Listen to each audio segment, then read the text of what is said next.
What if the difference between a forgettable garden and one that stops people in their tracks had nothing to do with talent, money, or years of experience? Most gardeners miss the window every spring. They wait too long, pick the wrong plants, and spend the rest of summer trying to catch up. Today, I am giving you 15 plants to put in the ground this May and June that will peak with color and reward you beyond what you put in. Stay with me, because number 8 has a history that will genuinely surprise you. Subscribe to Evergreen Garden now.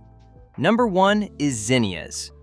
If you want a plant that asks almost nothing from you and gives back more color than nearly any other annual you can name, zinnias are where you start. They are also one of the best-kept secrets in the Pollinator garden, and once you see what a full patch looks like in late June, you will never skip them again. Plant zinnia seeds directly in the ground after your last frost date, usually sometime in May. They grow fast, dislike transplanting, and actually prefer the stress of direct sowing. Within 8 to 10 weeks, you have flowers, and those flowers keep coming until the first hard freeze, in every shade from white and cream to deep burgundy and flame orange. Zinnias originate from Mexico and Central America, where the Aztecs called them flowers of the dead and used them in religious ceremonies honoring the departed. Spanish explorers brought them to Europe in the 1500s, and the plant was eventually named after German botanist Johann Gottfried Zinn, who cataloged it in 1757.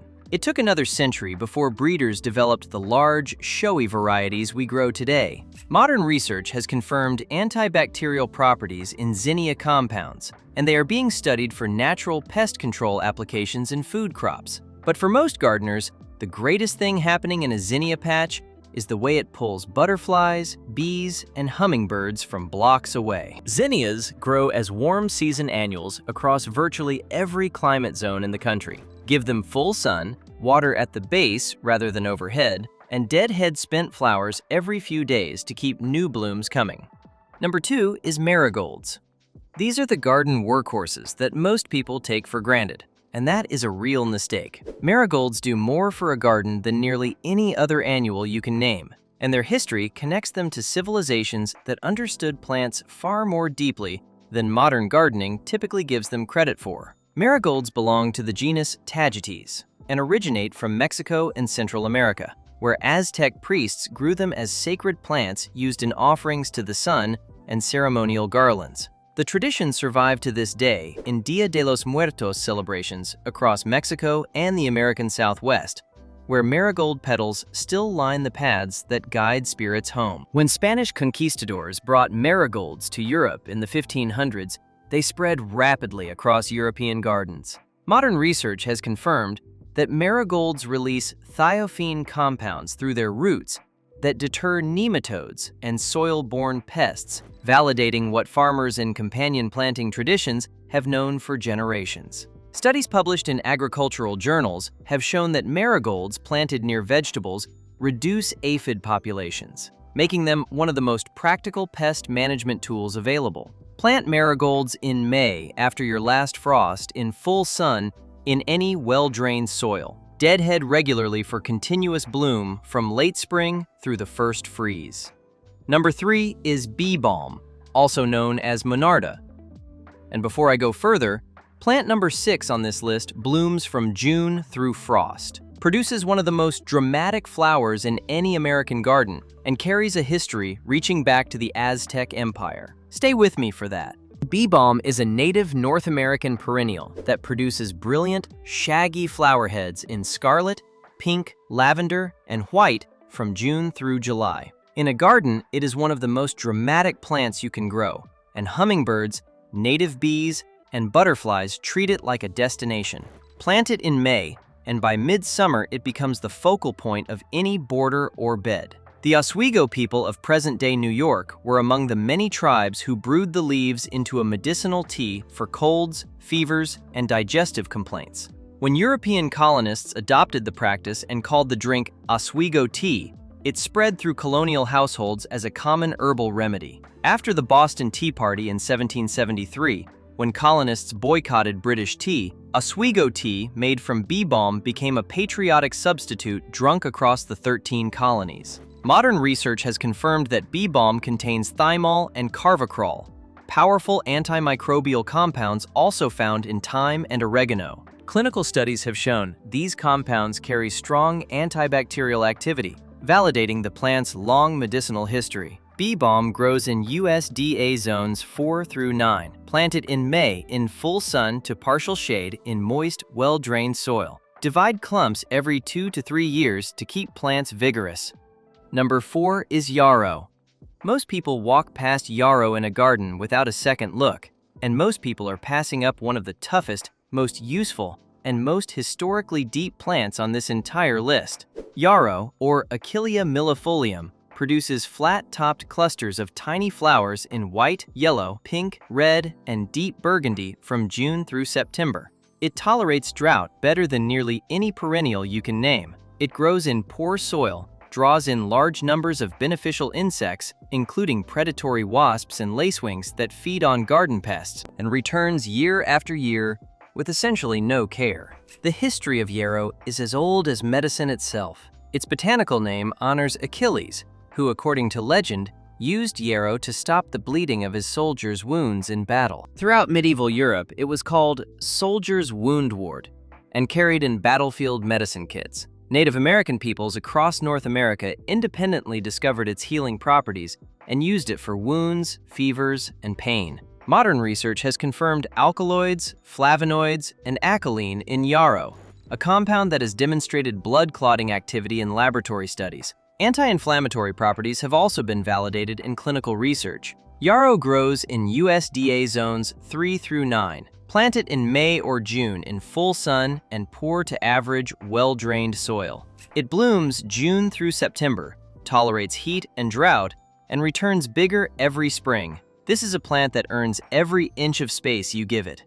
Number 5 is gaillardia, also called blanket flower, and it earned that name from the way it covers Great Plains meadows every summer in overlapping waves of red, orange, and gold that look like hand-woven blankets spread across the land. Gaillardia is one of the most heat and drought-tolerant flowering plants you can grow.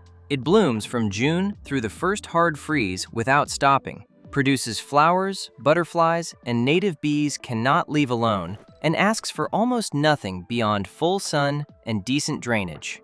Gaillardia is native to the prairies and plains of North America, from Canada into Mexico. Indigenous peoples, including the Cherokee, used the roots medicinally to treat skin irritations and fevers. The plant was named in the late 1700s by French botanist Antoine Laurent de Jussieu in honor of Gaillard de Charentonneau, a French patron of botanical science. By the 19th century, it had become a staple of American wildflower meadows and cottage gardens coast to coast. Modern research has confirmed sesquiterpene lactones and flavonoid compounds in gaillardia with anti-inflammatory properties, supporting traditional medicinal applications. Its ability to thrive in hot, dry conditions has also been studied as a model for developing garden plants suited to water-scarce climates. Gaillardia grows in USDA zones 3 through 10. One of the widest ranges on this list. Plant in May in full sun and average to dry, well-drained soil. Deadhead to encourage continuous blooming, and cut back by a third in midsummer for a strong second flush of color into fall.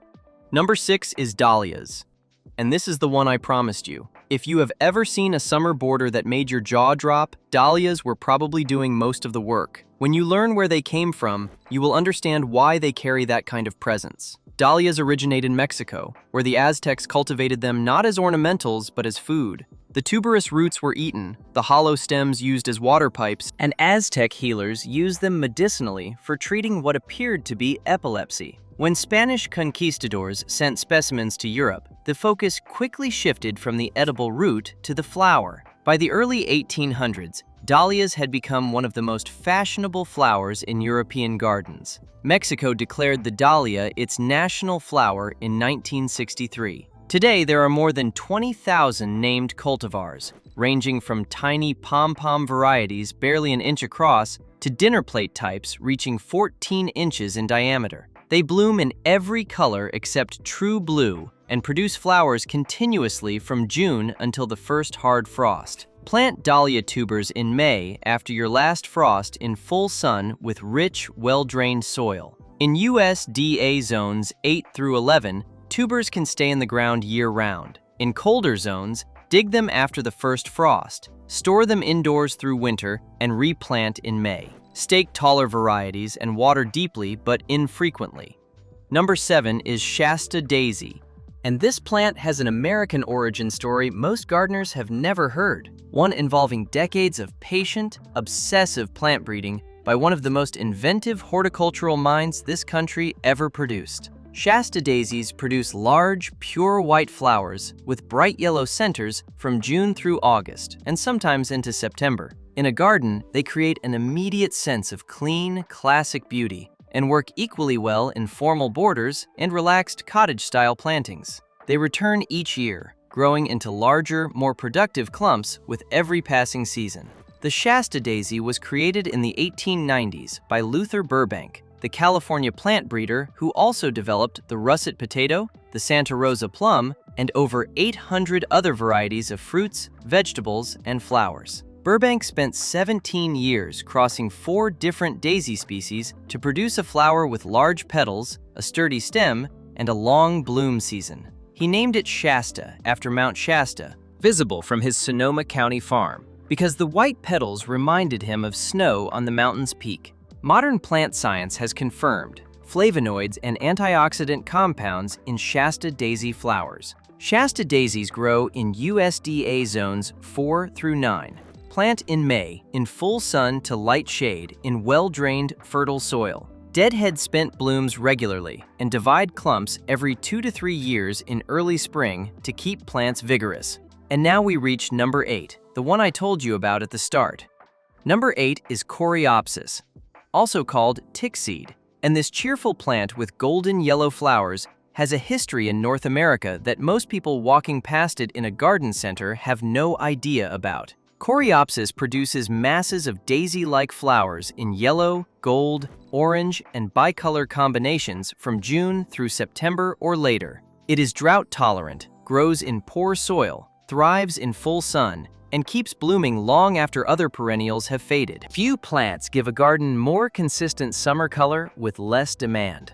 Coreopsis is native to North America, and multiple tribes used it in ways that go far beyond decoration. Several eastern woodland tribes, including the Cherokee, extracted a deep red dye from the flowers used to color clothing, baskets, and ceremonial items. The same tribes used root preparations medicinally to treat diarrhea and strengthen the blood. When European settlers arrived, they observed these practices and incorporated coreopsis into their own folk medicine traditions. Coreopsis tinctoria, the annual species, was so widely used as a dye plant by early American textile producers that it became one of the first plants referenced in American botanical literature for industrial use. Today, coreopsis is the official state wildflower of Florida and grows across virtually the entire eastern United States as a native wildflower. Modern research has confirmed antioxidant flavonoids and isoflavones in coreopsis species, with ongoing studies investigating anti-inflammatory properties in certain extracts. Coreopsis grows in USDA zones 3 through 9. Plant in May or June in full sun and average to poor, well-drained soil.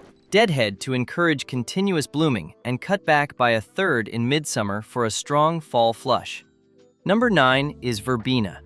This is one of those plants that looks simple on the surface and turns out to have one of the most layered histories in the entire plant kingdom. Verbena produces clusters of tiny, bright flowers in purple, pink, red, white, and lavender continuously from May or June through the first frost. It handles heat and drought that cause other annuals to collapse and works well in both containers and in-ground plantings. In July and August, when many plants have peaked and faded, verbena is still going. The history of verbena reaches back to ancient Rome, where it was called herba sacra, or the holy herb.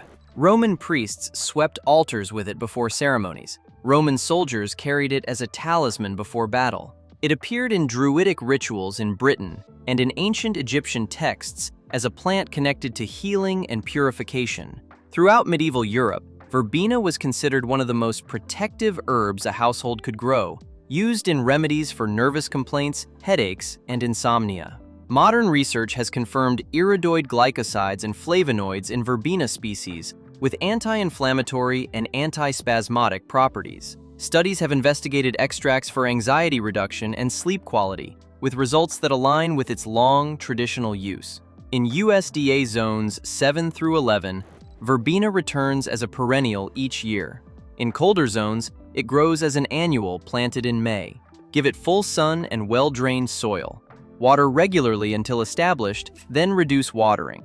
Number 10 is baptisia, also known as false indigo, and most American gardeners have never grown it, despite the fact that it has been part of the American landscape longer than the country itself has existed. Baptisia produces tall, dramatic spikes of blue, purple, white, or yellow flowers in May and June that closely resemble lupins and rise well above the foliage.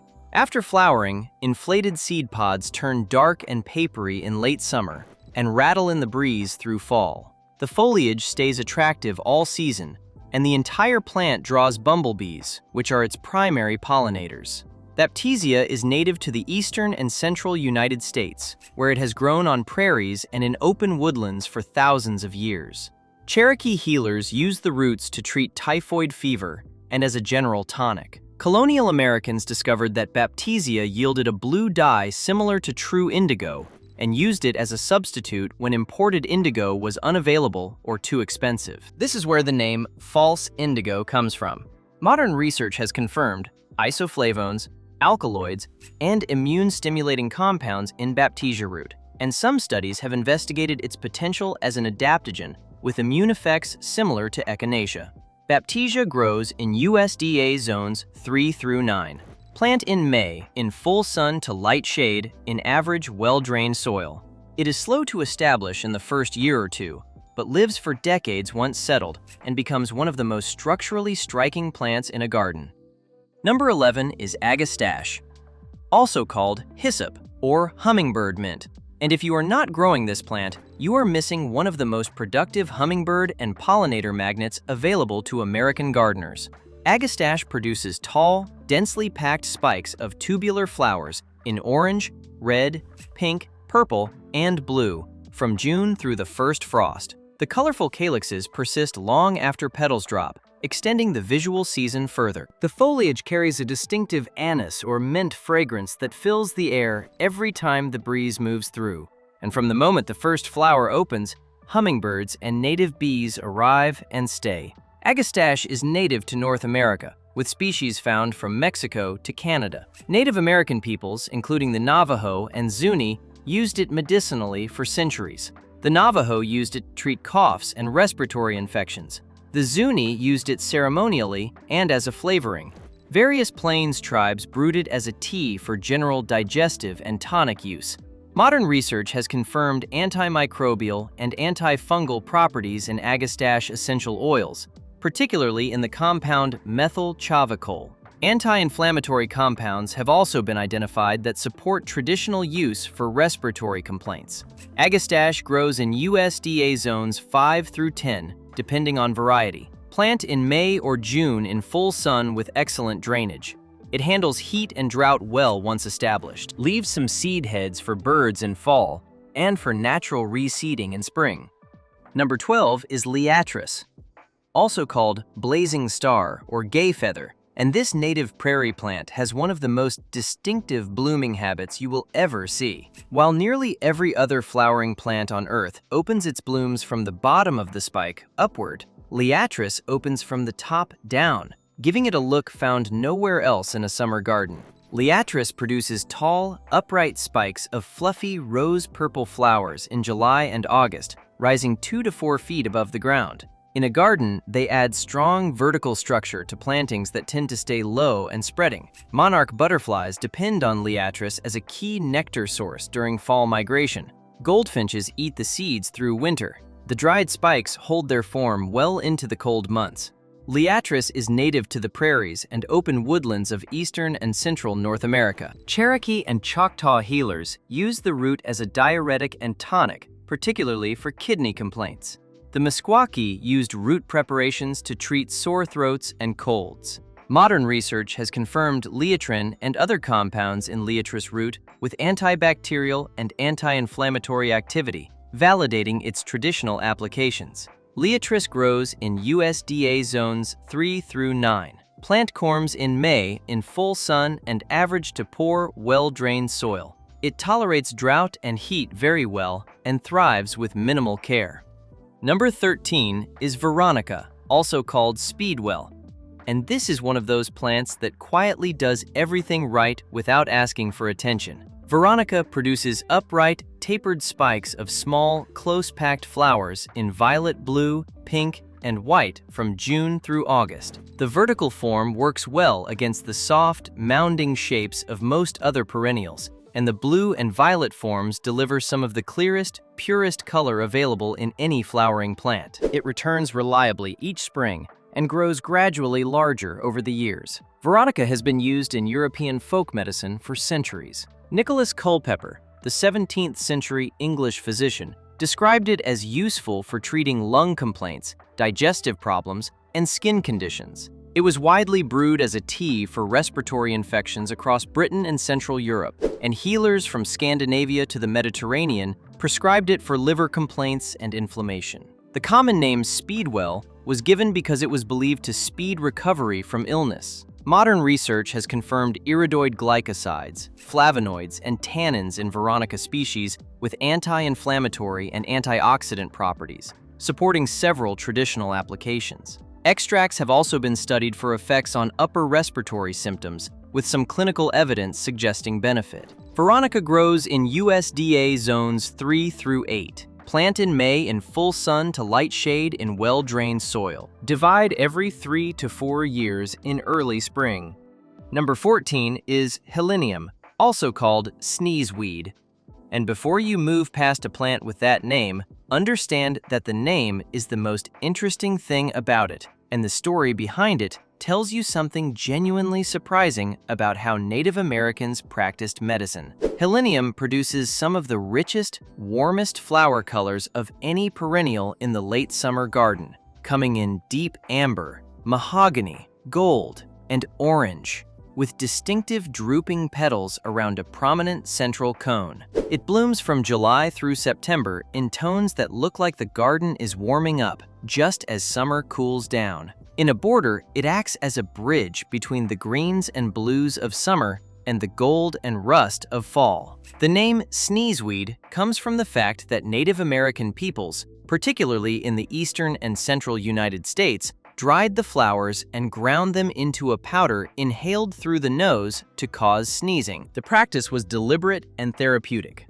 Sneezing was believed to expel evil spirits and purge illness from the body. The powder was used in sweat lodges and healing ceremonies. Cherokee, Iroquois, and other eastern tribes kept helenium as a standard part of their medicinal plant collections. Modern research has confirmed helenoline and other sesquiterpene lactones in helenium with anti-inflammatory activity. These compounds have attracted pharmaceutical research interest, validating the plant's traditional medicinal status. Helenium grows in USDA zones 3 through 8. Plant in May in full sun and average to moist, well-drained soil. Cut back by about a third in late May to produce more compact, floriferous plants. Divide every 2 to 3 years for best performance. Number 15 is crocosmia, also called montbredia, and this is the plant that will make every neighbor ask where you bought it because it looks like something from a florist's arrangement and yet grows from a small corm you plant in May and returns bigger every single year. Crocosmia produces arching stems of trumpet-shaped flowers in brilliant scarlet, orange, and gold from July through August. The sword-like foliage is architectural all season. The flowers are held on gracefully branching stems that catch the eye from a distance, and hummingbirds treat crocosmia as one of their preferred summer stops. In a garden bed, it creates the kind of presence that makes a planting feel intentional, rather than assembled by accident. Crocosmia originates in the coastal regions and highlands of South Africa, where it grows wild on rocky slopes and cliff edges. It was introduced to France in the 1880s by botanist Victor Lemoine, who developed many of the hybrid varieties grown today. From France, it spread through European gardens rapidly and arrived in American horticulture in the early 20th century. Modern research on crocosmia has identified flavonoids and antioxidant compounds in the plant tissues consistent with related species in the iris family. Crocosmia grows in USDA zones 5 through 9. Plant corms in May in full sun with rich, well-drained soil.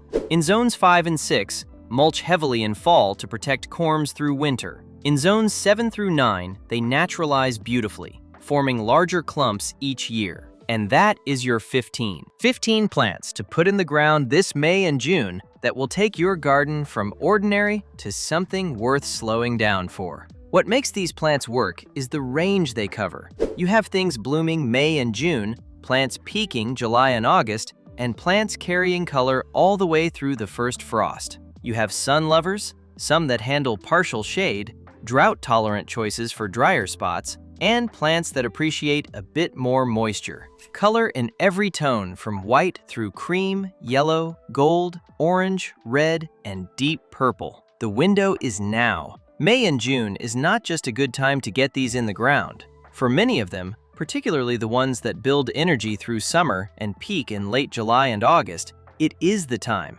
You plant now, you get the full season. If this gave you a plant or two to track down this week, share this video with a friend who gardens. And if you are not yet subscribed to Evergreen Garden, click that button now and ring the notification bell. Every week, we bring you the plant knowledge that makes gardening simpler, more beautiful, and more rewarding than you ever thought possible. I will see you in the next video.